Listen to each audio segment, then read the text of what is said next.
Hi everyone, welcome to the Wednesday edition of Source 16 News. I'm Eddie Owen. Thanks for joining us. Well, it lasted about 30 seconds, but 30 seconds is all it took to change Haiti forever. 1 year after the devastating earthquake, the road to recovery has been a tough one, suffering aftershocks, hurricanes, and even cholera. Source 16's Michelle Herron shows us how one family is leaving their footprint in Haiti. Meet the Edgerton family, Jennifer, Todd, and their 2 children, Kyle and Megan. They are missionaries with the Mission Aviation Fellowship and have worked in Haiti since 2008. Jennifer and the kids were outside that historic day when little did they know what was about to happen. And it shook for about 30 seconds. It was long quake. And fortunately their house wasn't damaged much, but they could, it was knocked the TV across the room, and there was a lot of stuff moving, but they were all right. Amid the chaos that followed, the internet played a crucial role in connecting the Edgertons with their families back home. I'd just gotten home from work, and Todd's dad emailed me, "Did you hear about the earthquake?" And I emailed back and said, "No, what happened?" He said there was a 7-point earthquake in Haiti, in Port-au-Prince. But I think Todd and Jennifer are all right. A few minutes later, I got a call from another friend that had gotten a message from Jennifer on Facebook that she was all right and everything was okay. They have also kept a blog documenting their time spent in Port-au-Prince and giving first-hand accounts of their experiences. Todd's company made the decision to send the family home for 4 months before they were allowed to return to Haiti. Now, a year later, they say progress is slowly being made. It's getting better.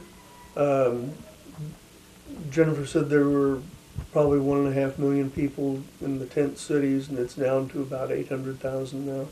Samaritan's Purse has been big down there with housing. Temporary housing. It's not real elaborate, going to last 50 years type housing, but it's something to get people sheltered and will last for several years. But it'll give people a start. It's still a place to be. This is just a small way of showing that Haiti is not alone. Michelle Herron, Source 16 News. And if you'd like to find out more about Jennifer and Todd, you can visit their blog at edgertonblog.blogspot.com. The destruction suffered in Haiti from last year's earthquake also hits close to home. All of our viewing area falls around the New Madrid fault zone, which is approaching its 200th year of major activity. Christian County Emergency Management Director Randy Graham spoke with Source 16 about the damage the fault has caused in the past. Hit in 1811, 1812, it was a series of earthquakes in that year there, or 2 years, that it was ringing church bells in New York City. So obviously, if it's shaking the ground enough here to ring church bells in New York City, then obviously we're going to have damage. We near the anniversary of the New Madrid earthquakes. Some officials are speculating that it's time for Mother Nature to strike again. And without historic downtown buildings being earthquake-proof, Hopkinsville could suffer a considerable amount of damage. Enough that it's going to affect our infrastructure, water lines, gas lines, that type of thing. Older buildings that are not wood construction, we're looking to face some problems there, or very large buildings. With the threat of any natural disaster, Graham says it's important to be prepared. We want people to be prepared to take care of themselves for at least a minimum of 72 hours. Prepare a kit, prepare a home plan, an emergency plan, an emergency communications plan, to where if you lose contact with your family member, then you've got someone not locally but out of the area to try to contact. Federal as well as state and local officials are currently planning a national level exercise for the 8 states surrounding the New Madrid fault zone in May. Stay tuned to Source 16 for details. The case against a Fort Campbell soldier accused of butchering his wife's dog shortly after Christmas has been forwarded to the Christian County Grand Jury for review. Christian County District Court Judge Jim Adams today amended 42-year-old Mark Staley's charge to felony torture of an animal at the request of the Commonwealth. The Hopkinsville resident was previously charged with second-degree cruelty to animals. Judge Adams also set a $5,000 cash-only bond for the soldier and did not lift an order of no contact against Staley. The 20-year military veteran's wife, Ismelda, and 2 military escorts were also in court for what was supposed to be a district court trial. According to his arrest warrant, Staley's wife told police that on December 27th that her husband skinned her dog with an incision from the dog's scalp down the back and then reportedly gave her the dog in a bag when she asked where the dog was. Christian County Circuit Court Judge Andrew Self continued the cases of 5 Hopkinsville residents accused of burning a vehicle and attempting to set fire to a North Main Street residence last year. Judge Self set another pretrial conference for Wednesday, February 9th for 23-year-old Rachel Jackson, 19-year-old Josh Dykus, 19-year-old Thomas Billings, and 18-year-old Jesse Decker, who at the time of the incident was a minor, as well as 43-year-old Roland Jackson.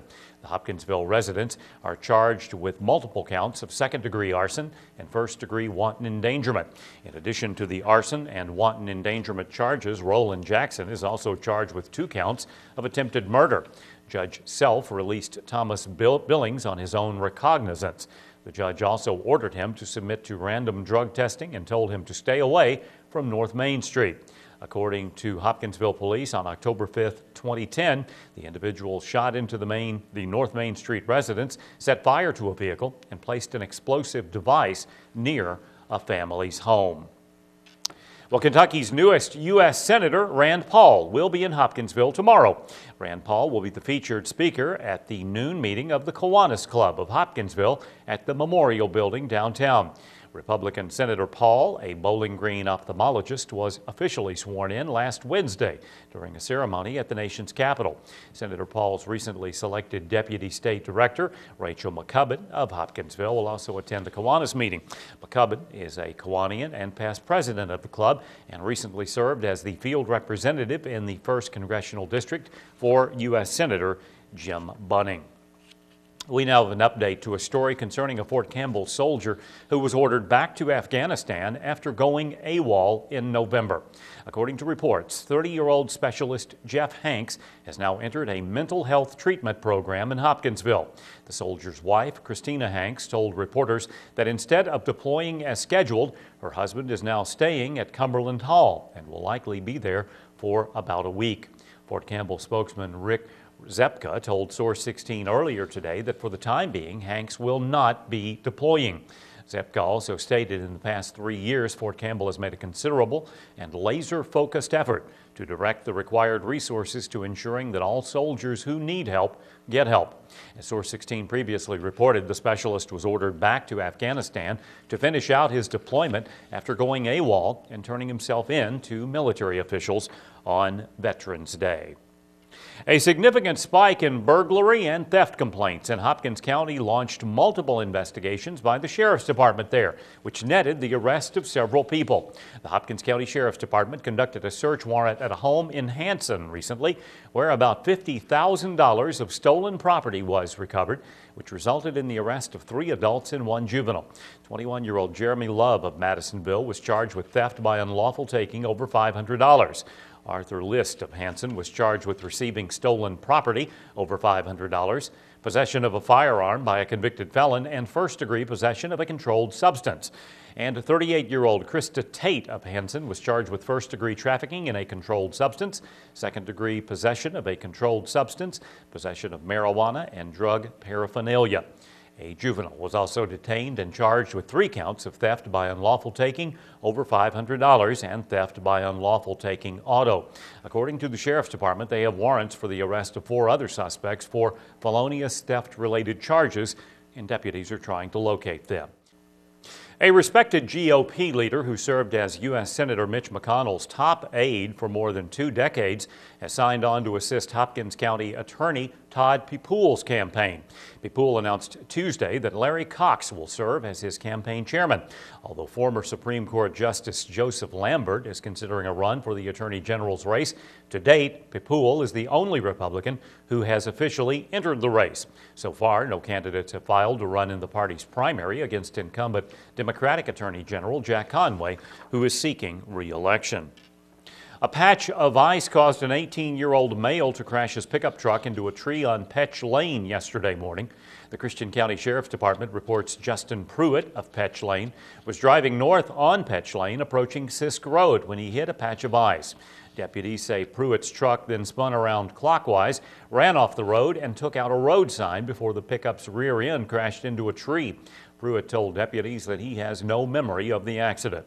According to the report, Pruitt was taken by private vehicle to Jenny Stewart Medical Center for treatment of injuries. And now here's Hopkinsville Christian County Crime Stoppers Coordinator Paul Ray with our featured fugitives of the week. This week, probation and parole needs your help locating 2 wanted fugitives. Police are looking for 54-year-old James Thomas Quarles, who's wanted for absconding probation. Quarles is a black male who stands 6 feet tall and weighs 190 pounds. His last known address was the 300 block of East 7th Street. Police are also looking for 33-year-old Terrence Darrell Green, who's wanted for failure to appear for probation violation. Green is a black male who stands 5 feet, 7 inches tall and weighs 150 pounds. His last known address was the 200 block of New Gritton Avenue. If you know where police can locate these wanted fugitives, and we've got cash waiting for you, pick up your phone now and call our tips line at 887-TIPS. If your information leads to an arrest, Crime Stoppers will pay you a cash reward. And remember, we will never ask your name, and you will not have to appear in court. Well, this week's Fugitive of the Week, I'm Officer Paul Ray for Crime Stoppers. Tonight's Powerball jackpot is $67 million. Friday's Mega Millions jackpot is $30 million.